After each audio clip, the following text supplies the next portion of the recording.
Everyone, welcome back to our channel. In today's video, you're gonna see how to hide reposts on TikTok. So let's head over to the TikTok application first. Once you're there, as you can see this video, I want to repost it. So what I'll do, tap on the arrow and here scroll and just repost. And as you can see, I reposted this video. I'm heading over to the profile. And in here, the repost section, there is a video. If I tap on it, I can see the video I have reposted.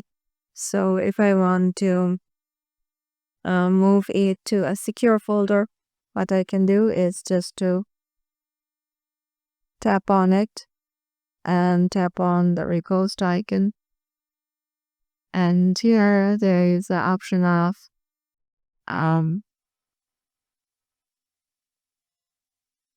more. And in here, you can send it to secure folder. So yeah, this is how you can do it. Hope this video will help you out and we'll see you in the next video.